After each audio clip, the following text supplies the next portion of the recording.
With you, I can't be sad with you.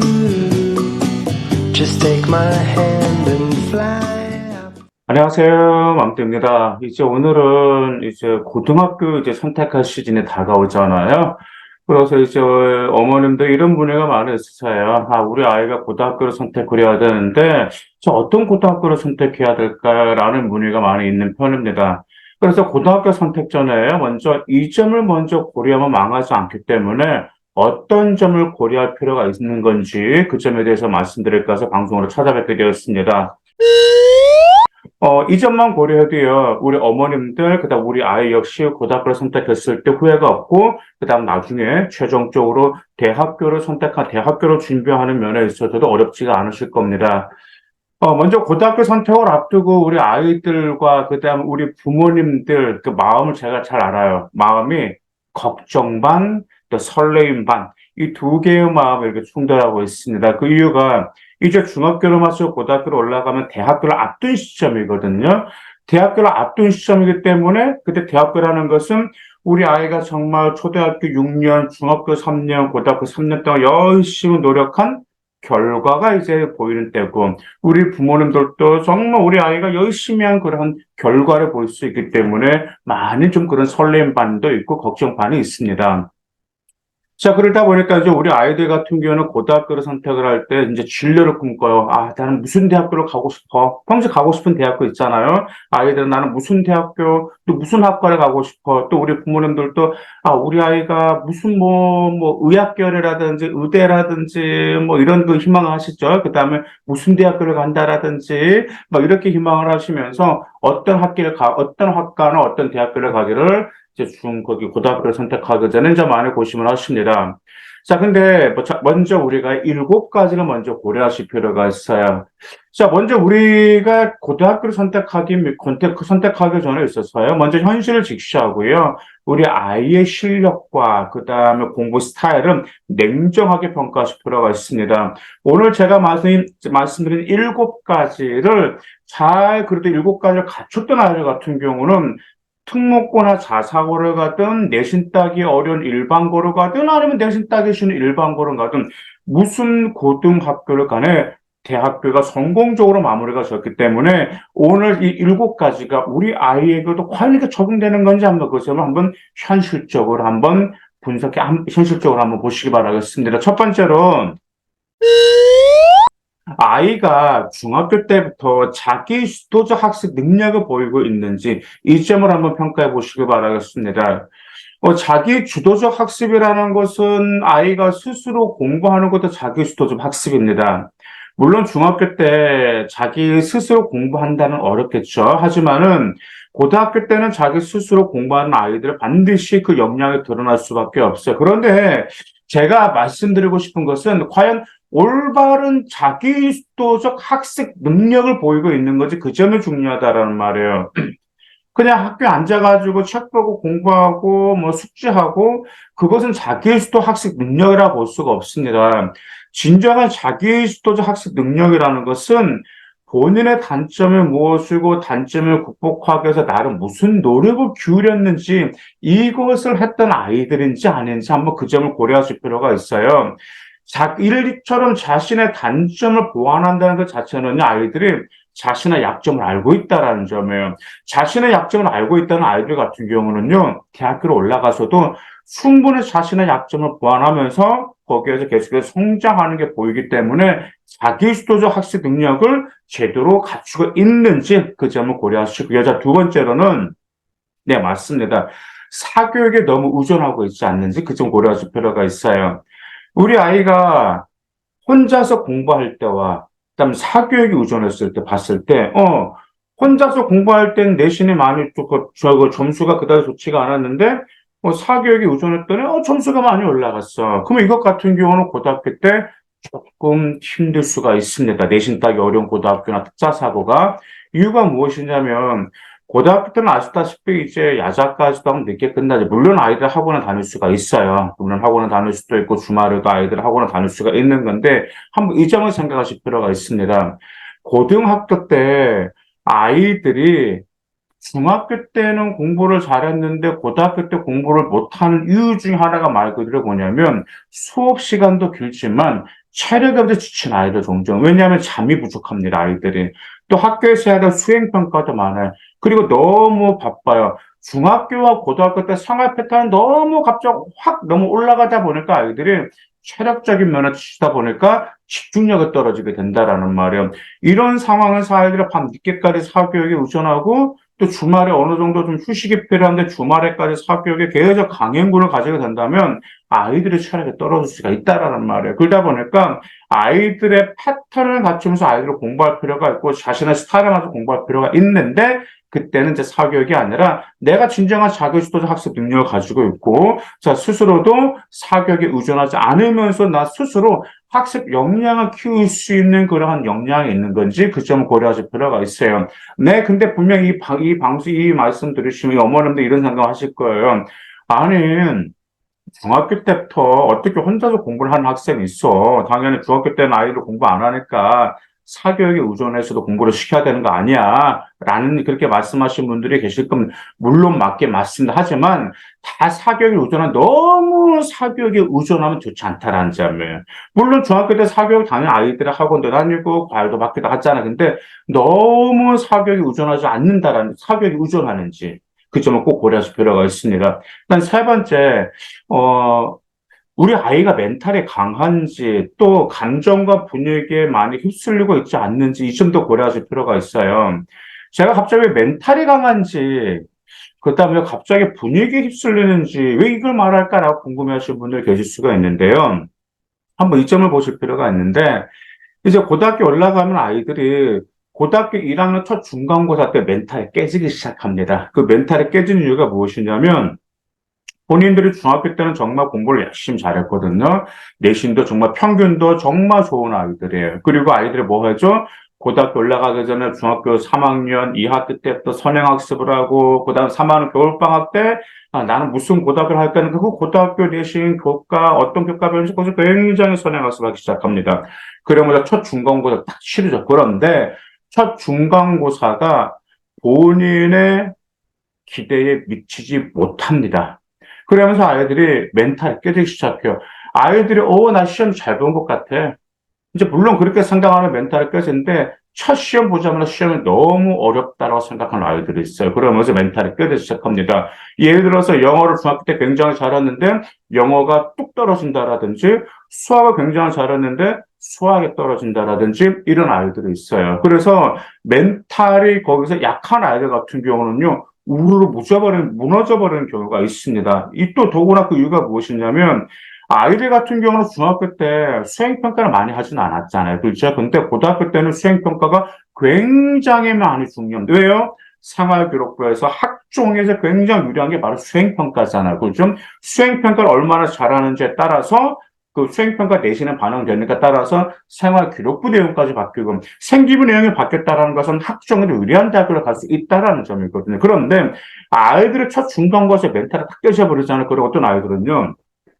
포기해버린 학생들이 있어요. 아, 나는 안 될란갑다. 나는 뭐 정신을 준비해달란갑다 하면서 일찌감치 고등학교 1학년인데 앞으로 이 치단을 고등학교 3년, 2년 후에 나 정신을 준비하겠다라는 아이들에서 그런데 뭐 하게 되냐면 수행평가를 제대로 하지를 않습니다, 아이들이. 그러다 보니까 고등학교 1학년 때도 수행평가를 소홀히 했잖아요. 그럼 그런 아이들이 고등학교 2학년 올라가잖아. 그럼 더 의욕이 없어요. 왜? 생기보다 제대로 안 갖췄지. 그 다음에 내신도 나름 열심히 안 했지라고 하다 보니까 더욱더 아이들이 더 힘들고 의욕이 없어지는 경우가 있기 때문에 아이들의 멘탈을 강하게 좀 이렇게 해주실 필요가 있고요.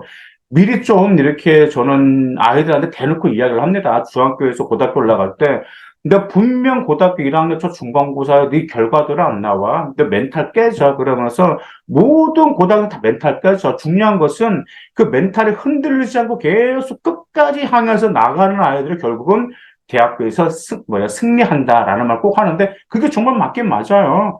뭐 어차피 좋은 서울대를 가든 연대를 가든 고대를 가든 의대를 가든 아이들 학생들도 제가 다 보면은 고등학교 1학년 다 멘탈 다 깨진 아이들입니다. 하지만 잘 추스리고 분위기에 휩쓸리지 않는 아이들 같은 경우 이런 아이들과 될 수 있도록 해줘야 됩니다. 만약에 우리 아이는 이게 안 돼. 그럼 어쩌죠? 그럼 어떻게 해야 될까요? 부모님들이 미리 좀 이 점을 아이들에게 키워주실 필요가 있습니다. 그 다음 네 번째, 스트레스를 잘 관리하는지 고려하실 필요가 있어요. 고등학교 때는 정말 우리 부모님도 아시다시피 아이들이 스트레스 굉장히 많이 받습니다. 아마 고등학생 아마 자녀분을 좀 키우셔가지고 대학교를 준비시켰던 우리 부모님들은 아이가 고등학교 때 얼마나 힘든지 아실 거예요. 대표적으로 어디서 많이 힘들죠? 수행평가에서 너무나 많이 힘들어요. 아마 아이가 밤새면서 수행평가하고 어떤 여학생들 같은 경우는 수행평가 때문에 뭐 우는 학생도 있고 이런 학생들은 우리 부모님들 많이 보셨죠. 그때 우리 부모님들은 우리 아이 수행평가 좀 부담이라도 덜어주고 싶어서 뭐라죠? 자료라도 좀 수집해주고 싶고, 그래서 어떤 적정한 주제가 있을 것인지 그 점과 관련돼서 우리 어머님들 많이 노력하신 거 제가 잘 알고 있습니다. 마찬가지로 이런 것들이 너무 많다 보니까 아직도 스트레스를 많이 받아요. 더구나 그 와중에 좀 어느 정도 공부가 좀 된다 싶으면 또 학교에서 임원 활동도 시키죠, 동아리 활동도 시키죠, 그 다음 또 봉사 활동도 있죠, 학교 교내에서 봉사 활동도 해야 되고 하다 보니까 이것저것 다 챙겨야 되고 또 책도 읽어야 되고 그 다음 내신도 챙겨야 하다 보니까 아이가 정신이 없어. 이것 떼야 되고 저것 떼야 저것 떼야 하다 보니까는 스트레스를 받을 수가 있어요. 그 다음에 스트레스 정말 잘 관리하실 필요가 있고요. 근데 제가 쭉 보니까 스트레스를 잘 받는 아이들이 시간 계획표가 없는 아이들입니다. 근데 시간 계획표가 너무 두루뭉실, 뭐 한 달짜리 계획표인데 저는 항상 그러거든요. 고등학교 올라가서 일주일 단위 시간 계획표를 짤 것을 권하고 있어요. 그래서 일주일 동안 시간 계획표를 어떻게 잘 짜는 방법부터 좀 중학교 때 좀 미리 좀 예행 연습을 시킨다면 아이가 그 체계적으로 활동만 한다면은 정말 그 스트레스는 그다지 많이 받지는 않기 때문에 스트레스를 관리를 잘하는 이런 아이로 좀 우리 부모님들이 좀 이렇게 훈련시키실 필요가 있습니다. 그냥 다섯 번째, 남에게 졌을 때도 자신을 잘 관리하는지 그 점 고려할 필요가 있어요. 저는 항상 그러거든요. 이제 중학교 때 그러죠. 아, 제가 평균 95점 나왔어. 내가 96점 나왔어. 내가 굉장히 잘했어. 근데, 내가 저 아이보다 공부를 못했어라고 하면은 막 굉장히 좀 힘들은 아이들이 있어요. 왜냐하면 그 분함, 내가 졌다라는 점에 그것에 내가 굉장히 좀 분함을 좀 이렇게 화를 내는 아이들이 있는데요.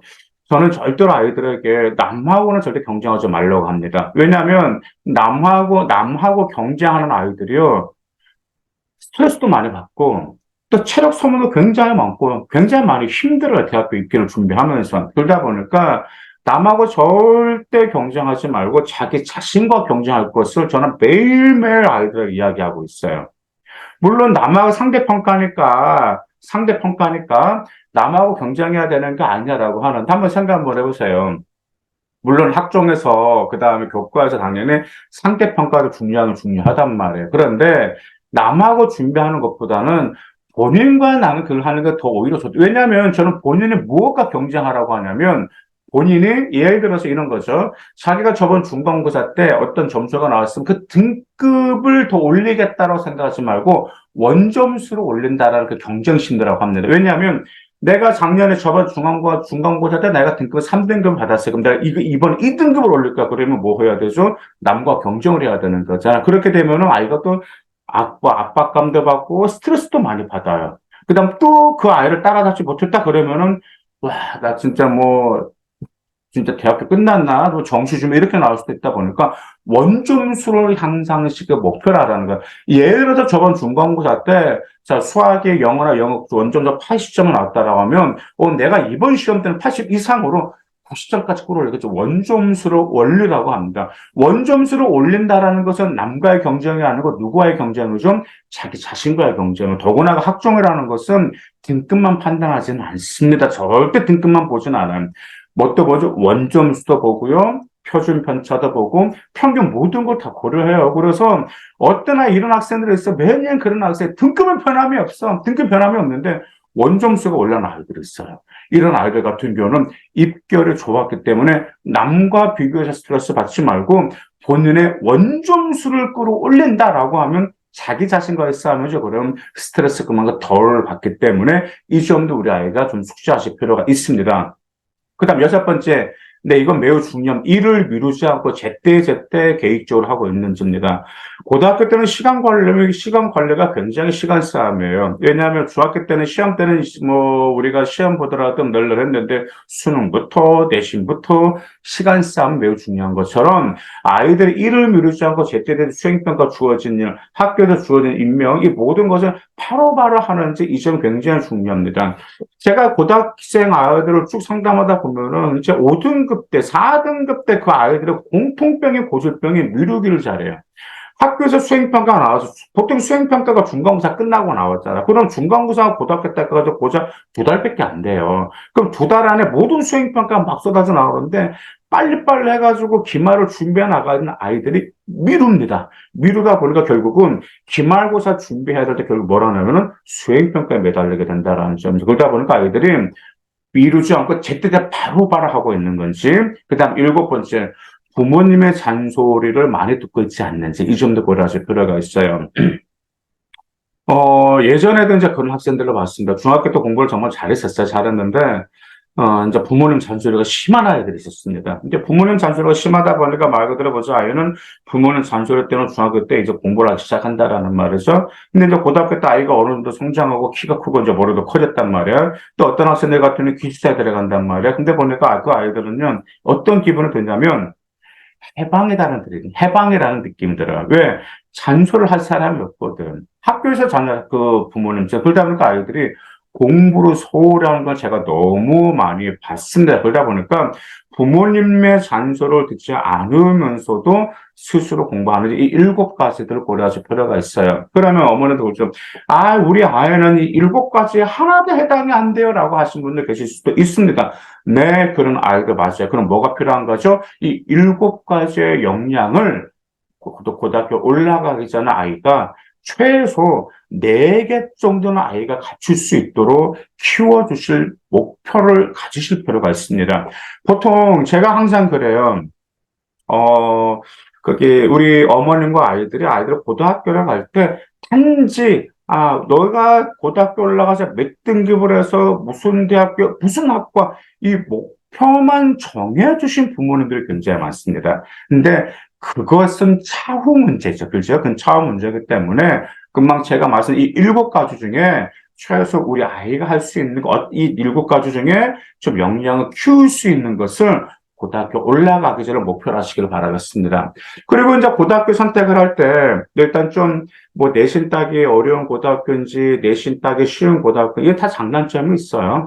내신 따기 어려운 고등학교 같은 경우는 일반적으로 생기부 관리가 잘 돼 있고요. 그다음 학교에서 좀 수능도 이렇게 준비를 잘해주는 편인데 내신 따기 쉬운 고등학교 같은 경우는 일단 생기부가 영어인데, 생기부도 아니고, 일단 수능 준비도 좀 제대로 갖춰져 있지가 않아요. 그러다 보니까 이런 점들을 고려할 필요가 있고, 그 다음에 또, 우리 부모님들이 고등학교를 선택할 때 좀 이 3가지, 이 2가지 좀 고려했으면 좋겠어. 첫 번째, 보통 이제, 저 고등학교 좋은 자, 이제 의대나 뭐 서양에 몇 명 보냈지, 절대 그런 점 고려하지 마시고요. 3등급하고 5등급 학생들 학종을 얼마나 좀 많이 보냈는지 한번 그 점을 한번 보시기 바라겠습니다. 물론 다 내신이 1등급 때 아이들이 당연히 뭐 의대 설교는 당연하잖아요. 교과라도 수능제로 충실히 갈 수가 있기 때문이니까 그 점보다도 3등급에서 5등급 때 사이들도 학종을 얼마나 많이 좀 잘 보냈는지 상기부 관리 잘 해주는지 한번 좀 이 점도 고려해 보실 필요가 있어요. 그러다 보니까 이제 제가 오늘 방송 7가지 말씀드렸죠. 이 7가지를 잘 고려하시면 이 7가지를 잘 아이들의 역량을 잘 키우도록 해주시면 아이들이 고등학교를 입학하고 나서 아주 충분히 잘 수행할 수가 있습니다. 왜 제가 그렇게 확답을 말씀드리냐면 지금까지 고등학교를 성공적으로 맞춰서 좋은 대학을 갔던 아이들의 공통적인 특징이기 때문에 이렇게 자신 있게 말씀드립니다. 감사합니다.